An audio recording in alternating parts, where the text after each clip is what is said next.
যে নাগরিক সমাজ যেখানে বসবাস করে, মনে করো ঢাকা, চট্টগ্রাম, বাংলাদেশের বড় শহরগুলো, যে তাদের এই যে বায়ুর দূষণের মাত্রায়, এটা পৃথিবীর সবসময় শীর্ষ 5-এর মধ্যে বোধহয় থাকে। এখানে মানুষগুলো কেমন করে তাদের সামনে থেকে বায়ু দূষণটা বেশি হয়। তো আমাদের বিকল্প ব্যবস্থায় যেতে হবে। এটা তো অবশ্যই এটা প্রয়োজনীয় এবং এটা আমাদের নেসেসিটি। এটা মনে করেন আমাদের অবশ্যই এটা বিকল্প ব্যবস্থার মধ্যে যেতে হবে।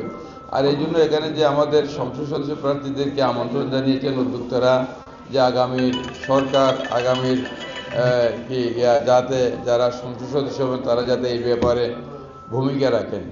তো আমি একটা গল্প আমাদের গ্রামে প্রচলিত আছে, যে প্রসূতি মায়ের মেয়ে মাকে বলছে, মা আমার ওই কি প্রসব বেদনা আসলে আমাকে একটু ডেকে দিন। তো মা বলছে, ওজি তোর চিৎকারে গোটা পাড়া প্রতিবেশী জেগে যাবে, তোর যখন বাচ্চা জন্মের সময় হবে তোকে আমি ডেকে দিতে হবে না। এই বিষয়টা এখন সেরকম, এখন আমাদের প্রত্যেককে এমনভাবে এটা নিয়ে সচেতন হওয়া দরকার। সচেতন না হয়ে কোনো উপায় নাই, আমাদের এটা সচেতনতা সৃষ্টি করতে হবে। এটা সরকারকে অবশ্যই এ ব্যাপারে, যেমন এই যে বিগত সময় আমরা দেখেছি একটা আইন করা হয়েছিল যে যারা নতুন বিল্ডিং করবে, শিল্প কারখানা করবে, সেখানে বাধ্যতামূলকভাবে এই সৌর প্যানেল স্থাপন করতে হবে। কিন্তু সেই আইন এটা পরে কেন জানি এটা বাস্তবায়ন হয় নাই। ওইটা এটা এই যে তাও কি আন্ডারে মানে ঘুষ দিয়ে এটা মানে অনেকে এটা স্থাপন না করেও স্থাপন করেছে।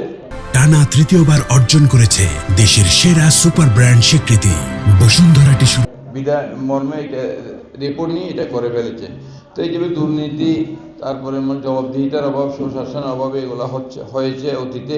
তো আগামীর যে বাংলাদেশ, এই বাংলাদেশে আশা করি মানুষের কল্যাণে প্রত্যেকটা আইন, মানুষের কল্যাণে প্রত্যেকটা কর্ম, মানুষের কল্যাণে প্রত্যেকটি পদক্ষেপ এটা হবে, এটা আমি মনে করি। কারণ জনগণের শাসন যদি জনগণের নির্বাচিত প্রতিনিধি যদি দেশ পরিচালনার দায়িত্ব নেয়, অবশ্যই জনগণের স্বার্থ সেখানে প্রাধান্য পাবে।